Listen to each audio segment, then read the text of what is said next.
नमस्कार. नारायणी नमोस्तुते या आपल्या सदरात मी अनघा आपणा सर्वांचं मनपूर्वक स्वागत करते. काही जण आपल्या शिक्षणाचा, आपल्या जीवनाचा मार्ग, पारंपरिक मार्ग स्वीकारतात, पण त्यातही काहीतरी वेगळं करून दाखवता येतं, नाही का? आणि असाच एक मार्ग स्वीकारला तो रत्नागिरीच्या डॉक्टर सीमा कदम यांनी. आता मॅडमची ओळख करून द्यायची. खरं तर खूप मोठी ओळख आहे आणि त्या ती स्वतः करून देणार आहेतच. आपण त्यांचा तो जीवनक्रम, त्यांचा आतापर्यंतचा प्रवास सगळा जाणून घेणार आहोत. पण मॅडम या रत्नागिरीतील महाराष्ट्र नेव्हल युनिटच्या पहिल्या लेडी एनसीसी ऑफिसर आहेत.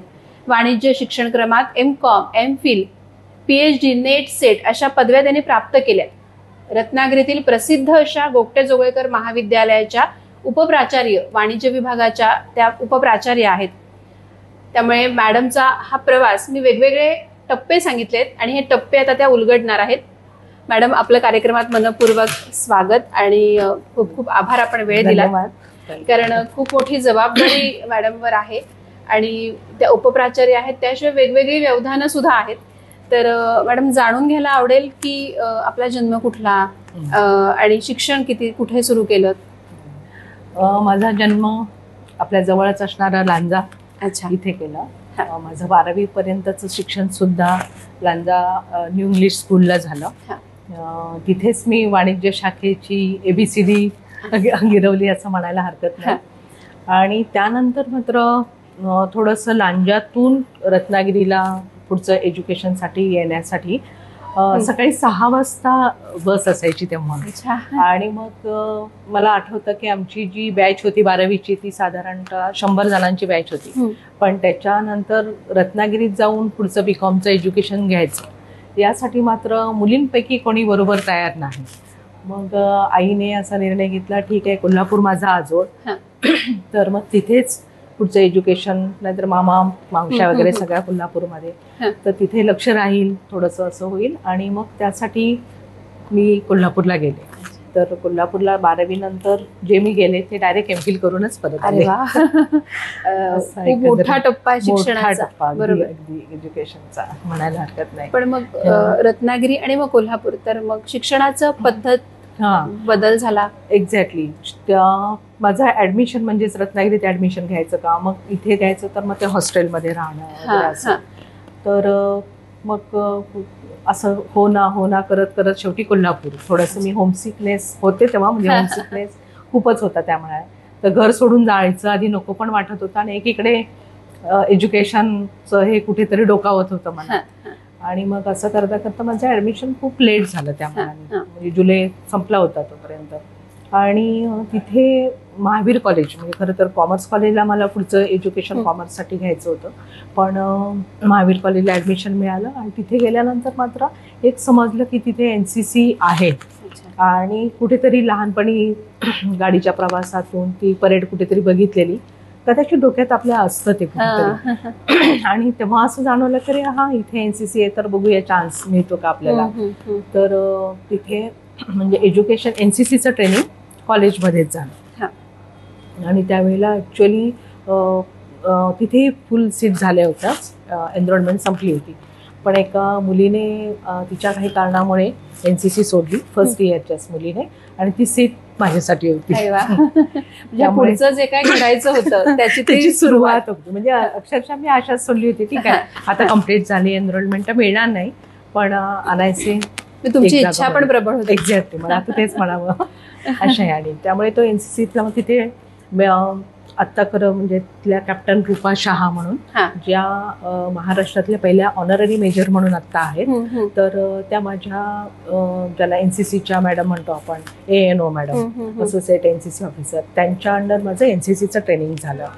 आणि C सर्टिफिकेट मी तिथे कम्प्लीट केलं. बरोबर BCOM झालं.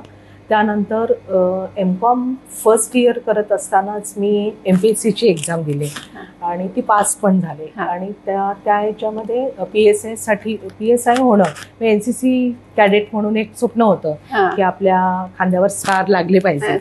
आणि मॅडमची पण इच्छा होती की एक आपली मुलगी कॅडेट होते याच्यासाठी. आणि एक्झाम तर पास झाले, तर याच्या पुढचा टप्पा म्हणजेच हे होता नेक्स्ट एक्झामिनेशन. तर 91-92च्या या बॅचमध्ये NCC कॅडेटसाठी एक स्पेशल एंट्री होती आणि ज्या MPSCची फर्स्ट एक्झाम पास झाली त्यांना डायरेक्टली PSI साठी ॲप्लिकेशन इंटरव्ह्यू घेतला जातो. घेण्याची कॉल लेटर्स मागवली, पण दुर्दैवाने मी दिवाळीच्या सुट्टीसाठी म्हणून लांजात आले. नुकतंच घर बदललेलं होतं आम्ही. आई माझी शिक्षिका होती, तिची बदलीमुळे आम्ही घर बदललं होतं आणि तो मला कॉल लेटर फार उशिरा मिळाला, त्यामुळे तो चान्स माझा गेला PSIचा. आणि मग तोच विचार केला की MCOM झालं, चला आता सेकंड इयर करूया. मग PG कम्प्लीट झालं, त्याच्यानंतर 2 वर्ष MPSCच्या जागा काही निघाल्याच नाही. तोपर्यंत माझं MCOM कम्प्लीट झालं. मग हळूहळू रिसर्च बनवायला लागलं आणि मग मी MPhilला ॲडमिशन घेतलं रिसर्च. मग ते MPhil कम्प्लीट करूनच मी पुन्हा इकडे आले. MPhil कशा? माझं MPhil हे पर्सोनेल मॅनेजमेंट, म्हणजे ओव्हरऑल ज्याला आता HRM म्हणतात, ह्युमन रिसोर्स मॅनेजमेंट, त्याच्यामध्ये मी MPhil केलं. मी रेग्युलर MCOM MCOM युनिव्हर्सिटीमध्येच केलं आणि MPhilचा निर्णय मग जे रिसर्चमध्ये उतरावं खरंच असं जाणवायला लागलं की बऱ्याच वेळेला असं वाटतं की शिक्षणाने माणूस घडतो. तर शिक्षणामुळे, ह्या रिसर्चमुळे हळूहळू आपल्या आजूबाजूच्या समाजातले काही प्रॉब्लेम्स आपल्याला समजायला लागतात, जास्त अधिक ठळकपणाने समजायला लागतात. तर मग आमच्याच डिपार्टमेंटला त्यावेळेला VS पाटील म्हणून डॉक्टर आमचे HOD होते. तर ते म्हणाले, तू जर हॉस्टेलला राहून करणार असेल, मी युनिव्हर्सिटीच्या हॉस्टेलमध्ये राहायला होते, तर म्हणाले तू जर रेग्युलर करणारच असशील तर तू असा विषय घे की तेच इंडस्ट्री, त्याच ऑर्गनायझेशन, कंपन्या यांच्यावर घेण्यापेक्षा असे काही क्लास की जे निग्लेक्टेड आहेत, तर त्यांच्यावर रिसर्च फार झालेला नाही आहे, असा एखादा विषय तू फुल टाइम फोकस नाही करू शकतो. म्हटलं सर आवडेल मला असं करण्यासाठी. आणि मग मी भाजी विक्रेता महिला, तर यांचा कोल्हापूर सिटीशी मर्यादित असं MPhilसाठी विषय मी तो निवडला. खूप कसरत झाली, कारण त्या ज्या लेडीज होत्या त्या मला माहिती मराठीत देणाऱ्या, आणि मग ते इंग्लिशमध्ये करून ते करावं लागलं. पण एक जाणवलं की त्या त्या मनमोकळेपणाने बोलत होत्या, आपलं कोणीतरी ऐकून घेतं, ही एक भावनाच वेगळी होती. आणि त्यामुळे कोल्हापूर शहरातल्या साधारणतः 5 ज्या मंडया आहेत, त्या मोठमोठ्या मंडया, कपिल तीर्थपासून शाहू मार्केटपर्यंत, इथपर्यंत अशा मी 5 मंडयांचा प्रत्यक्ष जाऊन एक साधारणतः 150 लेडीजचा अभ्यास केला. आणि MPhilचं मला एक आनंद वाटतो की हे एक माझा MPhilचा थेसिस हा महानगरपालिकेसाठी एक दस्तऐवज ठरला. अरे वा, म्हणजे त्या कामाची पावती अशी. आणि तिथेच करत असताना माझी आपल्याकडे उदय बोडस सर म्हणून इथे होते, तर सरांची माझी भेट युनिव्हर्सिटीमध्येच झाली. आणि सर म्हणाले की कोकणातली एक मुलगी इथे काय करते, तर मला म्हणाले तुला आवडेल का MPhil कम्प्लीट झाल्यानंतर कॉलेजला, बोगटे कॉलेजला येणं आवडेल का. तर त्यावेळेला माझे गाईड तिथे होते. गाईडचं म्हणणं होतं नाही, तिची ऑलरेडी इथे सुद्धा खरं तर ती सिन्सिअर आहे आणि इथे सुद्धा तिला आम्ही घेऊ शकतो. तर मी विचार केला, इतकी वर्ष मी घराच्या बाहेर आहे, तर मी माझ्याच गावाच्या जवळ जाते, शेवटी तो ओढा असतो. बरोबर. आणि आई वडिलांना पण असं वाटत होतं, तर खूप वर्ष बाहेर राहिले. तर मग MPhil कम्प्लीट झाल्यानंतर मी बोगटे कॉलेजमध्ये ॲप्लिकेशन दिलं. देव सरांनी, त्यावेळेचे प्राचार्य सरांनी माझं ॲप्लिकेशन बघितलं आणि त्याच वेळेला त्यांना C सर्टिफिकेट दिसलं, माझं NCCचं C सर्टिफिकेट. तर सरांनी बोलता बोलता मला एक प्रश्न केला की तुझी मी फाईल बघितले, एज्युकेशनल दृष्ट्या मला काहीच हे वाटत नाही, प्रश्न वाटत नाही, पण माझी एक इच्छा आहे की 40 वर्षात आपल्याकडे लेडी ऑफिसर कोणी नाही आहे NCCची, तर ती जबाबदारी स्वीकारशील का. तर म्हटलं सर आनंदाने स्वीकारेल. आणि ते म्हटलं, त्यावेळेला मी अनमॅरिड होते. ते प्रपोजल 98 मध्ये प्रपोजल गेलं. तुम्हाला आता विचारणार होते की आपण किती सालातलं सगळं बोलतो. Yes, exactly. 1996ला मी इथे जॉईन झाले आणि 98 मध्ये फर्स्ट प्रपोजल आपलं गेलं लेडी ऑफिसरसाठी. पण ते सँक्शन सेंट्रल गव्हर्नमेंट कडून येतं, तर ते सँक्शन मिळवायला 2006 उजाडलं. इतकी वर्ष 8 गेली. एक्झॅक्टली. आणि तोपर्यंत माझं लग्न झालं होतं, तोपर्यंत 2 मुलं झाली होती. आणि मग सुरुवात झाली NCCला. तर 2006ला सँक्शन झालं. इंटरव्ह्यू झाला माझा, पुण्याला इंटरव्ह्यू होतो कॅम्प एरियामध्ये ANO पदासाठीचा म्हणून. आणि ते 2007ला मी पहिल्यांदा ट्रेनिंगला गेले. तो एक ट्रेनिंग अकॅडमी आहे, ऑफिसर्स ट्रेनिंग अकॅडमी ग्वाल्हेर मध्य प्रदेशमध्ये. तिथे 3 महिन्याचं ट्रेनिंग कम्प्लीट करून आहे. तोपर्यंत कॉलेजमध्ये एनसीसी सुरूच होतं? हां, एनसीसी तिथे एक प्रोसिजर असते की तुम्ही ॲज अ केअरटेकर म्हणून राहता. मुलींसाठी म्हणजे त्यावेळचे जे ANO मेल ANO होते तर तेच पाहत होते. आणि मुलींचा ट्रूप आपल्याकडे त्यावेळेला 40 जणींचा ट्रूप मोठे कॉलेज आणि 10 मुली DD शिंदे सरकार कॉलेज कोल्हापूर, असा 50 जणांचा ट्रूप. तो ॲडिशनल खरं तर त्यावेळेच्या लोकांनी काम केलेला आहे, मेल ANOजने काम केलं. आणि मग 2007 पासून मी रेग्युलराईज झाले. त्यावेळेला मुलींची संख्या होती जास्त? इथे एनसीसी मध्ये काय असतं, तुम्हाला जी सँक्शन स्ट्रेंथ असते त्याच्यापेक्षा जास्त घेता येत नाही. आणि त्या मुलींचा म्हणजे जे आता मी सांगितलं की 40+10 तर असा थोडासा स्प्लिट आहे आपल्याकडचा ट्रूप. तर अगदी ही पद्धत 2019 पर्यंत आपल्याकडे अशी सिस्टम होती. अजून एक वैशिष्ट्य म्हणजे आपल्या ह्या नेव्हलचा ट्रूप जो आहे मुलींचा तो अटॅच होता 6 महाराष्ट्र गर्ल्स बटालियन आर्मी कोल्हापूरला. त्यामुळे माझी अपॉइंटमेंट कशी झाली की 2 महाराष्ट्र नेव्हल युनिटला जरी ॲज अ ANO म्हणून अपॉइंटमेंट झालेली असेल पण रोलवर मात्र मी 6 महाराष्ट्र गर्ल्स बटालियनच्या होते. कारण संपूर्ण इंडियामध्येच नेव्हल ANO साठी ट्रेनिंग अकॅडमी 2006 नव्हे म्हणजे 2006ला माझं सिलेक्शन झालं पण 2010 पर्यंत नव्हती. मग असा विचार आला की ह्यांची अपॉइंटमेंट द्यायची कुठे, कारण ट्रेनिंगच तर नाही नेव्हलचं म्हणून. मग माझी अपॉइंटमेंट झाली 2 महाराष्ट्र गर्ल्स नेव्हल युनिटसाठी पण attach to 6 Maharashtra girls battalion army. त्यामुळे मी अशी इंडियामधली पहिली लेडी आहे की नेव्हलसाठी काम करते पण अपॉइंटमेंट आर्मीमध्ये. आणि हा प्रवास 2019 पर्यंत सुरू राहिला. 2019ला मात्र सेंट्रल गव्हर्नमेंट कडून ज्याला आपण म्हणूया रिमाइंडर पाठवून हे ट्रान्सफर माझी झाली 2019ला नेव्हलमध्ये. तोपर्यंत माझे पुढचे प्रमोशन्स ज्याला आपण म्हणतो, आधी लेफ्टनंट नंतर कॅप्टन आणि आता मेजर. ही जी तिकडची प्रमोशन्स असतात ती माझी आर्मी थ्रू झाली. त्यामुळे बऱ्याच जणांना असा प्रश्न पडतो मॅडम तर नेव्हीचे आहेत मग तिकडे मेजर कसं, तिकडे कॅप्टन कसं. इकडच्या ज्या सिस्टम आहेत किंवा जी पदं आहेत त्यांची नावं वेगळी आहेत, लेफ्टनंट, सब लेफ्टनंट आणि कॅप्टन. आणि इकडचं तर मॅम मेजर कशा आहे. तर मी एका अर्थाने ते भाग्य समजेन की यामुळे आर्मी आणि नेव्ही ऍज अ कॅडेट म्हणून मी अनुभवलं होतं आणि त्याचबरोबर ऍज अन ऑफिसर म्हणून मी आर्मी पण अनुभवली, तिकडचे पण कॅम्प केले आणि नेव्हलचे पण कॅम्प केले. मॅडम 2 टप्प्यांवर तुमचं कॉलेजमध्ये काम सुरू झालं, ते म्हणजे एक प्राध्यापिका आणि एक एनसीसी युनिटचे ऑफिसर म्हणून.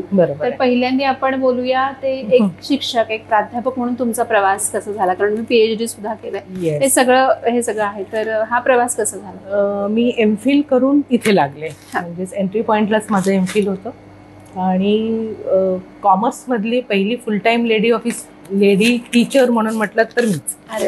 आणि मला वाटतं तुमच्यापासूनच अनेक गोष्टी घडायला सुरुवात झाली आहे. त्यामुळे आता मला अभिमान वाटतो इव्हन दो मी सरांशी आमचं असं बोलणं होत होतं. तर इथे ज्या वेळेला 1996 मध्ये कॉमर्स बिल्डिंग सेपरेट बिल्डिंग मिळाली, अदरवाईज कॉमर्स आर्ट सायन्स एकत्रच मेन बिल्डिंगला होतं. जुन्या विद्यार्थ्यांना ते आठवेल, पण 1996ला मी जॉईन झालेली बिल्डिंग पण सेपरेट इथेच.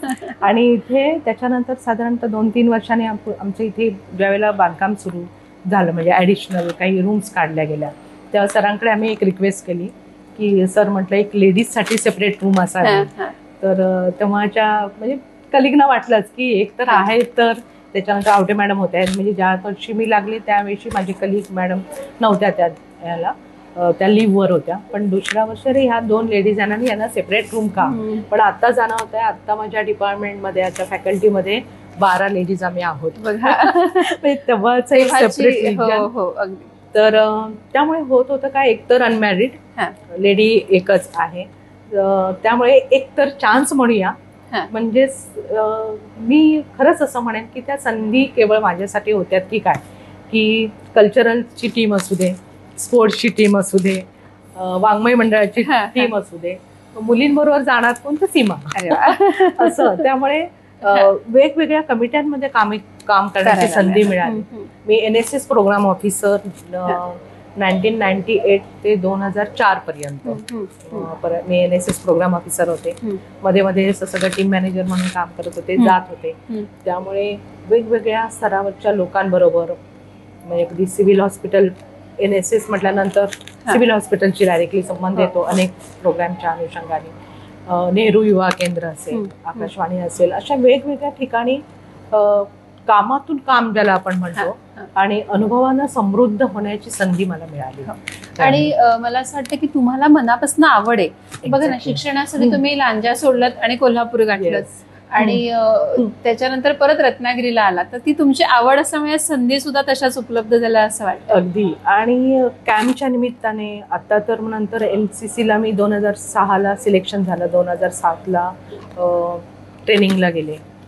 ट्रेनिंगचे अनुभवावर तर खूप बोलता येईल, कारण नुकतंच लहान बाळ 2 पाठोपाठची मुलं आणि मुलगी अगदी 2.5 वर्षाची होती आणि तिला 3 महिने सोडून राहणं आणि ते सुद्धा military training. NCC is a part of just defence आणि त्यामुळे आम्हाला जे आर्मी ट्रेनिंग देतात ते खरोखरीच ट्रेनिंग, अक्षरशः पूर्ण ट्रेनिंग. आणि त्यामुळे मला नुकतंच हे झाल्यानंतर लहान मुलं असताना मी गेले होते, त्याच्या सीझरिंग असल्यामुळे मला त्रास झाला. म्हणजे पहिले एक साधारणतः महिनाभर मला तेवढं नाही जाणवलं, पण नंतर बॉडी रिफ्लेक्ट होते. त्यामुळे कॅल्शियमची कमतरता नाही म्हटलं तरी डिलिव्हरीच्या काळात तो त्याचा त्रास मला जाणवला. आणि नंतर मग पायानं सूज येणं, म्हणजे असं मला नंतर माझ्या मोमेंटवर थोडेसे प्रॉब्लेम मला जाणवायला लागला. आणि नंतर अशी वेळ आली मला चालताही येत नव्हतं. 1-1.5 महिन्यानंतर आम्हाला एक मध्ये 4 दिवसाची दिवाळीची सुट्टी होती. सप्टेंबरला मी जॉईन झाले होते त्यावेळेला. तर ती 4 दिवसांच्या सुट्टीसाठी पुन्हा इकडे येणं शक्य नव्हतं.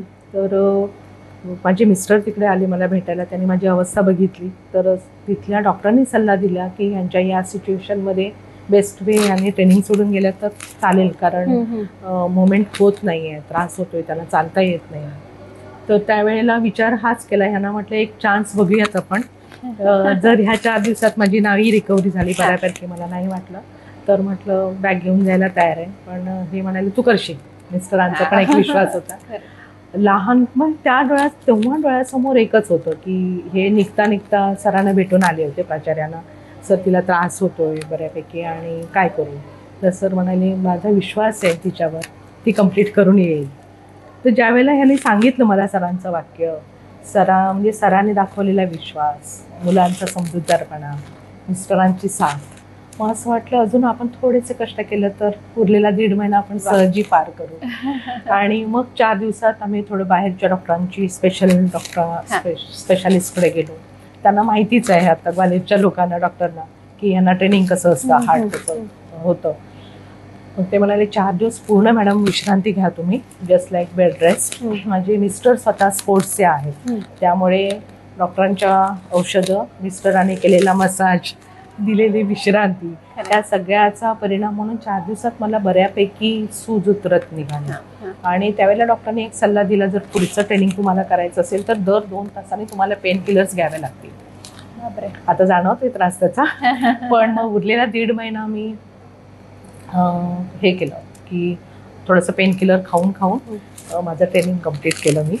आणि मला त्याच्यातही असं वाटतं की ज्या वेळेला मिड टर्मच्या आधी आमची एक एक्झाम होती, तर प्रॅक्टिकल एक्झामला मला फायरिंग हे माझं पॅशन, मला आवडतं. म्हणजे खरं तर लहानपणी मी फटाके वाजवायला घाबरणारी मुलगी, पण पहिल्यांदा ज्या वेळेला माझ्या हातात ॲज अ कॅडेट म्हणून रायफल आली, त्यावेळेला सांगितलेल्या इन्स्ट्रक्शन प्रमाणे मी फायरिंग केलं आणि माझा पहिला नंबर तिथे आला. ते श्रेय माझ्या पुन्हा ANO मॅडमला जातं. मॅडमनी त्यानंतर एक चांगली फायरर मला इतक्या वर्षाने मिळाली, म्हणून माझ्याकडून प्रॅक्टिस करून जी घेतली ती मुलांबरोबर करून घेतली. त्यासाठी स्वतः मॅडम मला रेंजवर, म्हणजे फायरिंग रेंज, कोल्हापूरची रेंज जी आहे तिथे मला प्रॅक्टिसला घेऊन जात होत्या.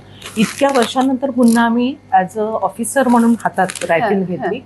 आणि त्याही अवस्थेत जेव्हा तब्येत बरी नव्हती त्याही अवस्थेत मला फायरिंगमध्ये माझा 2nd नंबर आला.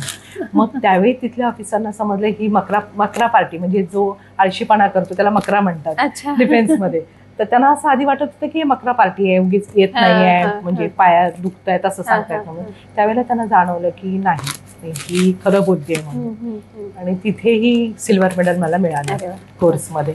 आणि अशा पद्धतीने तिथला कोर्स 3 महिन्याचा कम्प्लीट करून. पण तुम्ही मला सांगता ट्रेनिंग कुठल्या प्रकारचं होतं, काय ट्रेनिंग? म्हणजे सकाळचं सुरुवातच 4:30 पासून होते.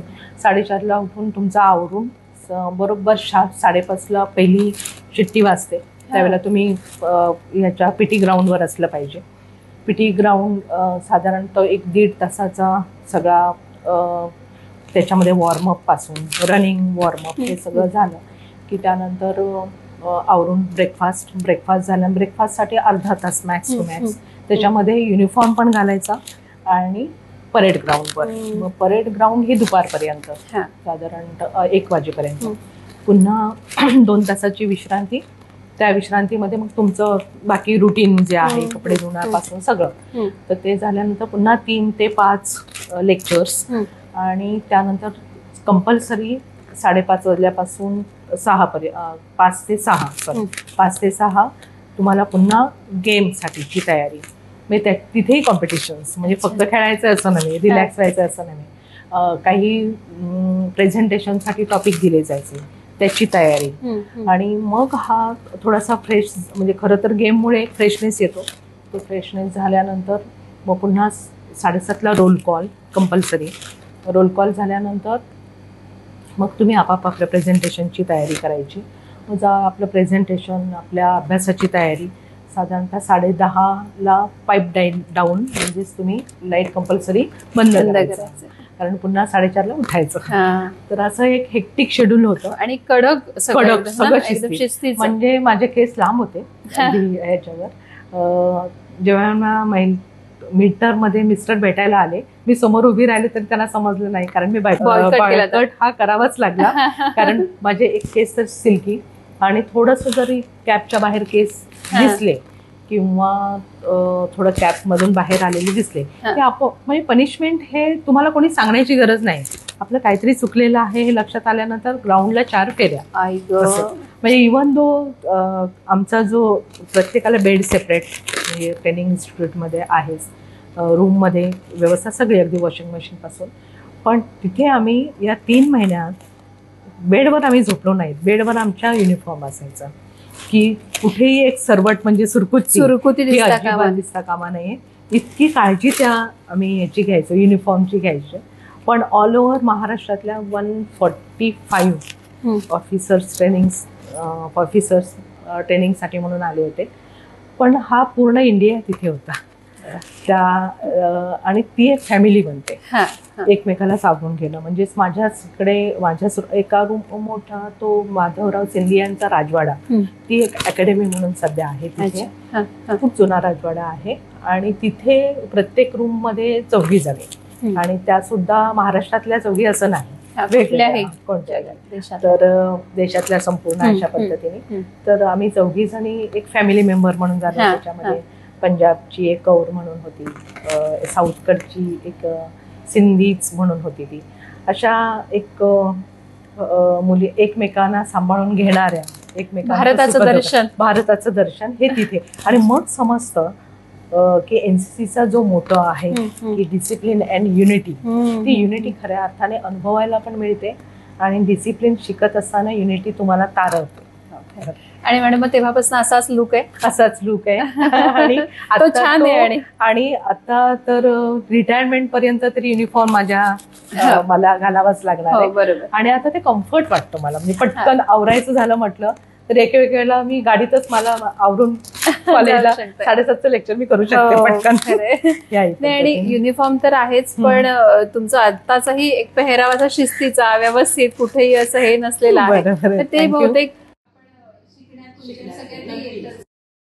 जसं म्हणते ना की युनिफॉर्म, तुम्ही म्हटलं तर बरोबर आहे की ज्या वेळेला मी कॅडेट म्हणून पहिल्यांदा सिलेक्शनला जी सीट रिकामी झाली होती, आणि त्याच्यानंतरची माझी पहिली परेड, ती माझी पहिली परेडच्या वेळेला जो मी युनिफॉर्म कॅडेट म्हणून घातला होता. त्यावेळेच्या माझ्या ANO म्हटलं तर त्यांनी मला अजून आठवत होतो दिवस मला, की मॅमनी नंतर आमची सगळी ऑफिशियल कामं करण्यासाठी क्लासरूममध्ये बसवलं जातं. तर मॅमनी मला पुढे बोलावून घेतलं होतं आणि त्यावेळेला सांगितलं, फर्स्ट इयर कॅडेट्स सगळ्यांनी बघा की ही जी आज मुलगी फर्स्ट इयरची आहे तिने जसा युनिफॉर्म घातला तर युनिफॉर्म घालण्याची पद्धत ही परफेक्ट आहे. अरे वा.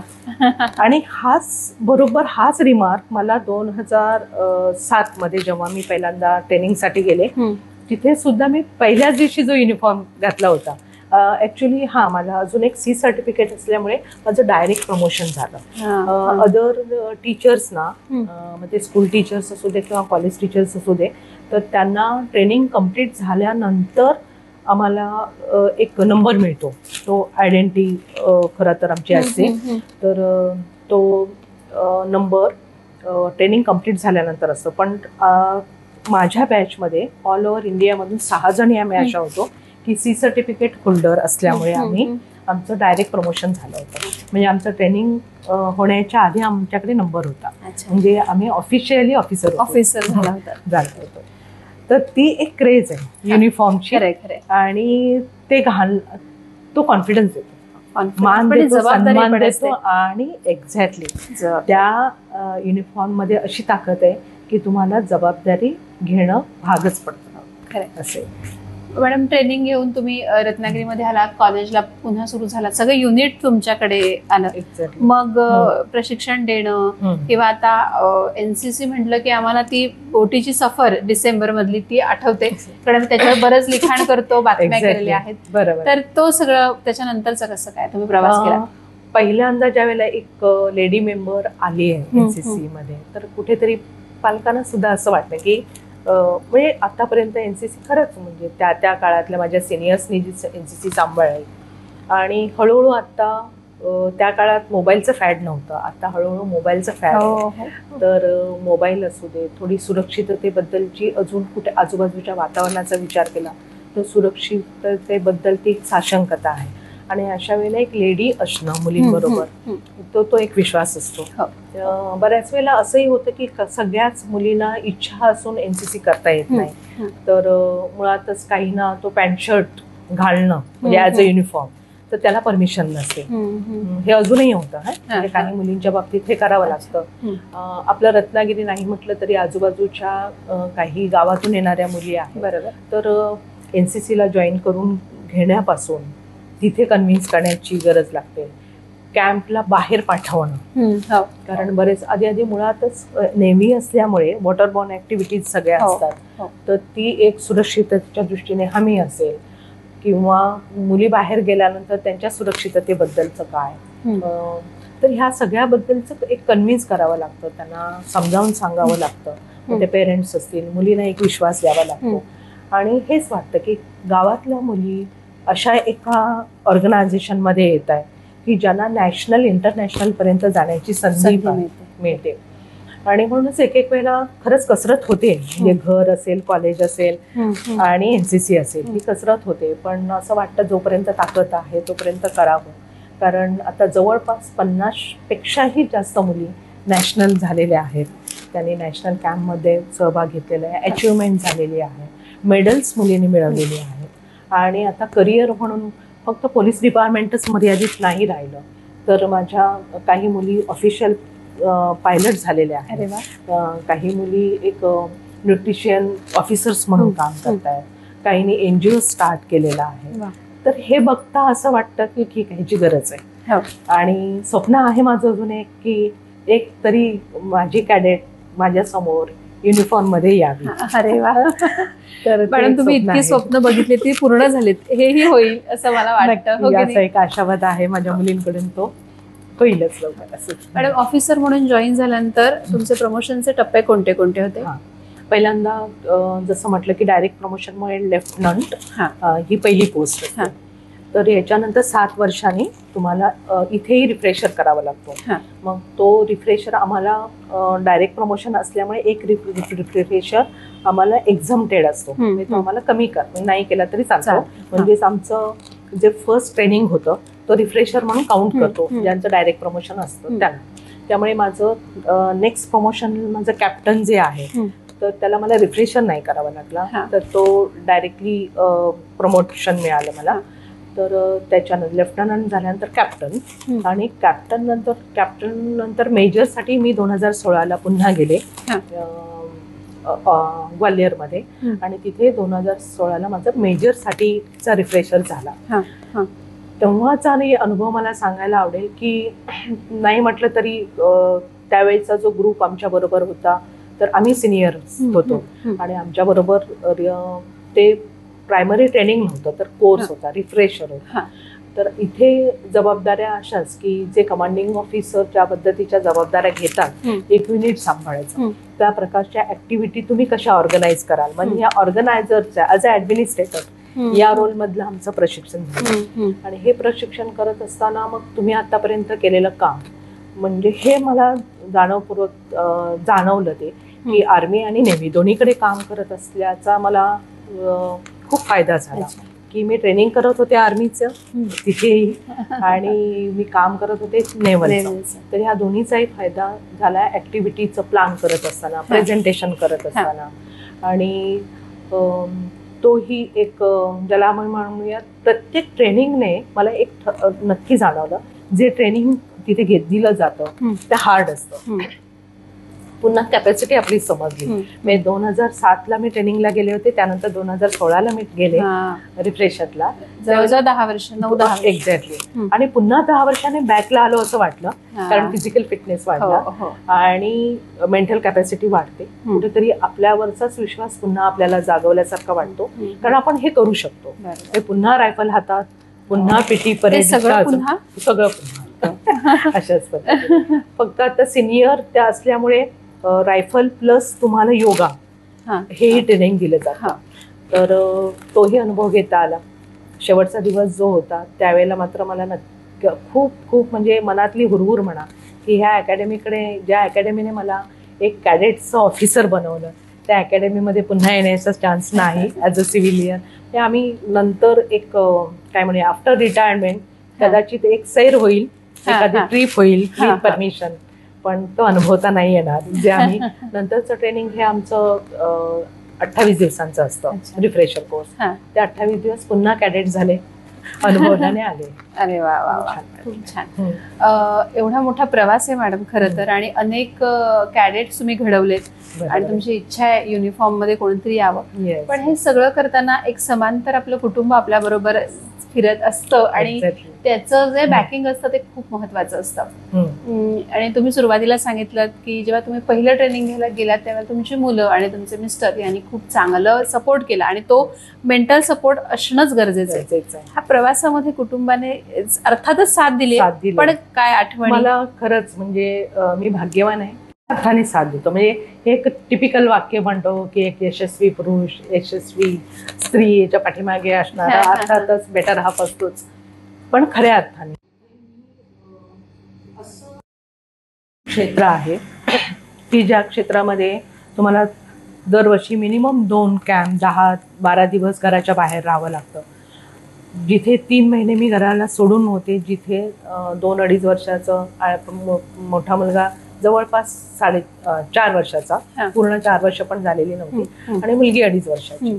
त्या दोघांना सांभाळणं, आणि सिच्युएशन अशी होती, नुकताच सासूबाईंना हार्ट अटॅक येऊन गेला होता. आई माझी शिक्षिका होऊन नुकतीच रिटायर्ड झाली होती, आणि घरातल्या जबाबदाऱ्या, त्यामुळे ती येऊन राहू शकत नव्हती. तर माझ्याकडे एक मेड सर्वंट होती. खरं तर ती ताई माझ्या घरातली माझी बहीणच असं मी म्हणेन. तर तिने तिला घेऊन तिला सांभाळणं, ह्या 2 मुलांना सांभाळणं ही कसरत होती. आणि ते पुन्हा सर्व्हिस, म्हणजे स्वतःची सर्व्हिस सांभाळून घर सांभाळणं हे मोठं काम मिस्टराने केलं.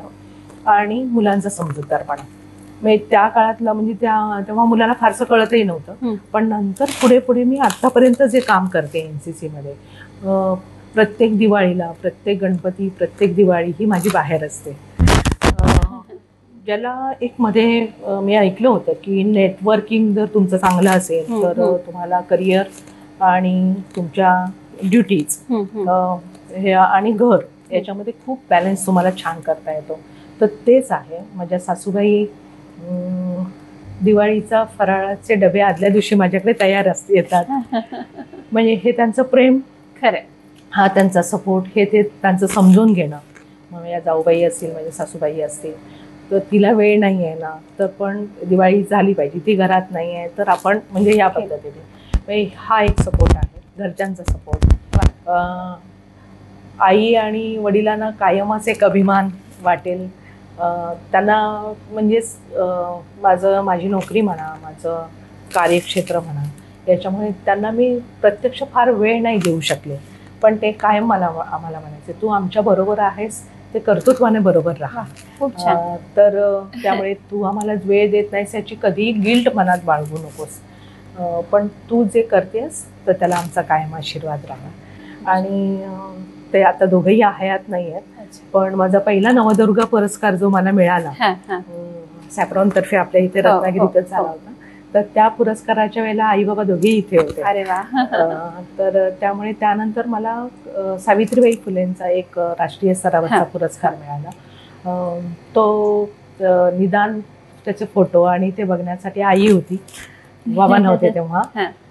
पण हे त्यावेळेला आई अशी म्हणायची की हा पुरस्कार म्हणण्यापेक्षा, मी आईला तो एक प्रसंग सांगितला ज्यावेळेला मी दिल्लीला एअरपोर्टवर होते आणि माझी एक स्टुडंट तिथे आली, म्हणाली मॅडम तुम्ही बोगटेला आहात ना, आणि मी तुमची विद्यार्थिनी. तिने मला तिथे नमस्कार केला.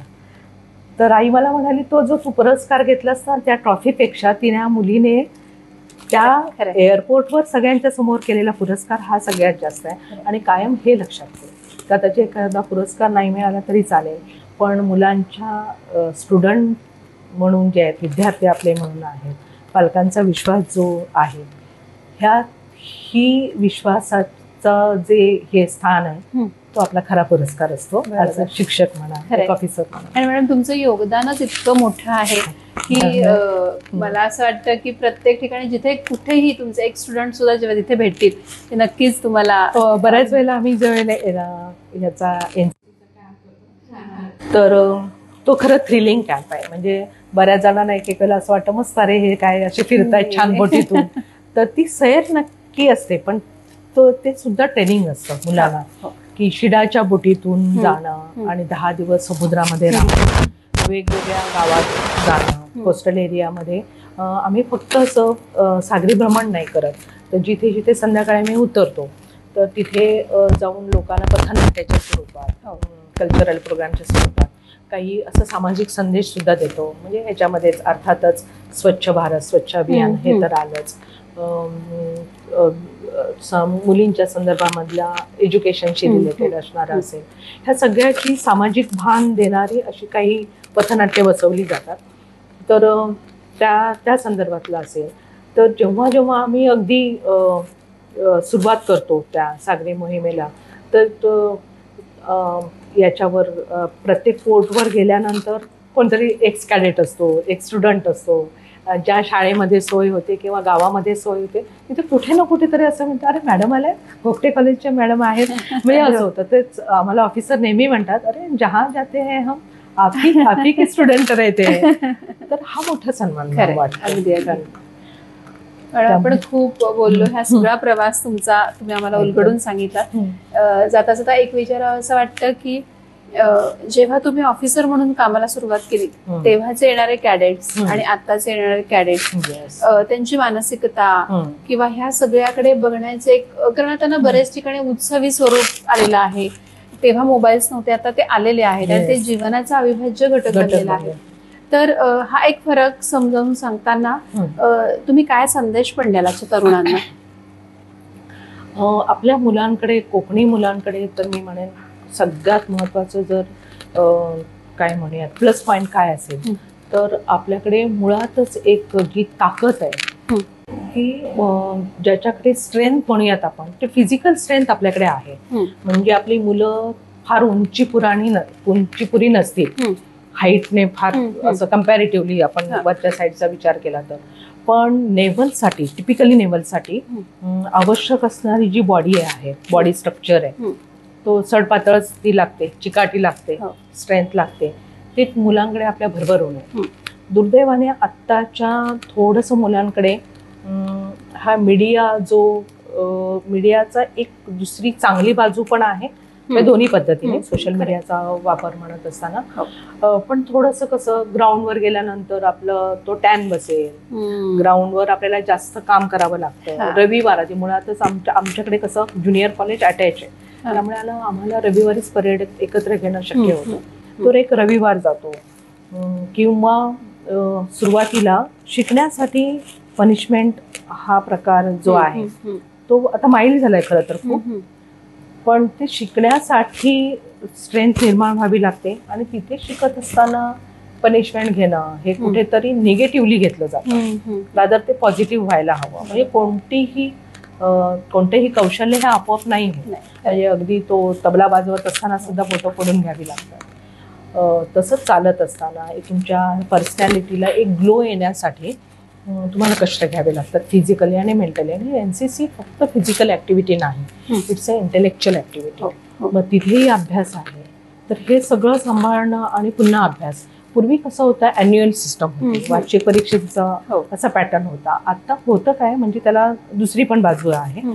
तर मुलांचं सेमिस्टर सिस्टम आणि एक कॅम्प, आरडी सारखा कॅम्प जो खरा एक प्रेस्टिजियस कॅम्प आहे. कोणत्याही एका आरडी कॅडेटला, एनसीसी कॅडेटला रिपब्लिक डे मध्ये आपण सहभागी होणं हे स्वप्न असतं आणि नेव्हलच्या नौसैनिक कॅम्पमध्ये सहभागी होणं हे स्वप्न असतं.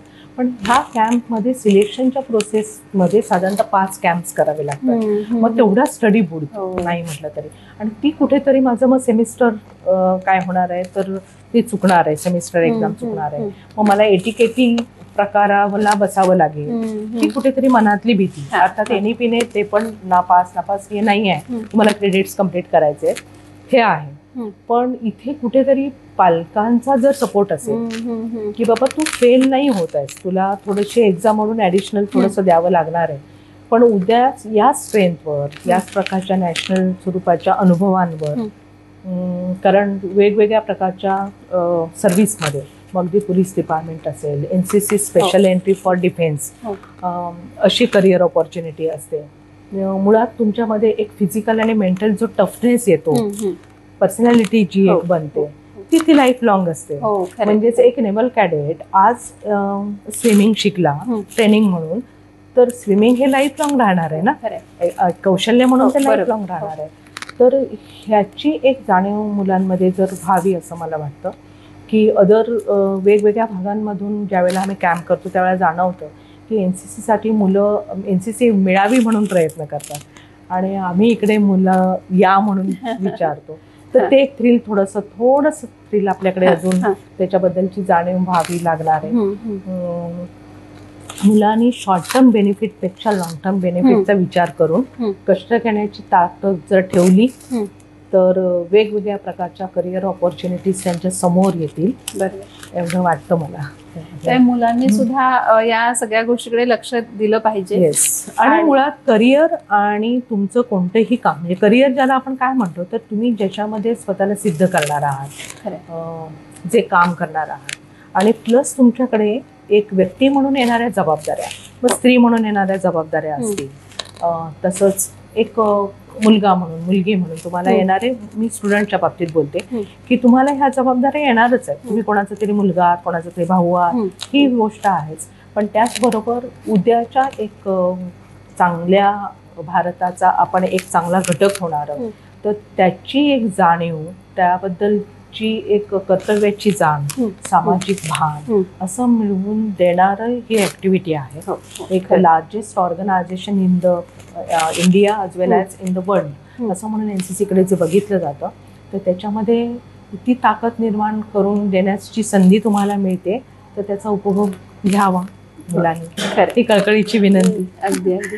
आणि मला वाटतं की आयुष्याला शिस्त आली ना की किती यश मिळू शकतं हे मॅडमकडे बघून नक्कीच कळतं आपल्याला. मॅडम, खूप छान सगळा तुमचा प्रवास, तुम्ही केलं ट्रेनिंग, तर एकदम म्हणजे खरंच काटा आला माझ्या अंगावरती. आणि तुमचे कष्ट त्यामागे दिसले आणि जिद्द दिसली, आणि हा तुमचा सगळाच प्रवास एकूणच सगळ्यांसाठीच प्रेरणादायी आहे. तर आपल्याला पुढील वाटचालीसाठी खूप खूप शुभेच्छा. धन्यवाद. धन्यवाद मॅम.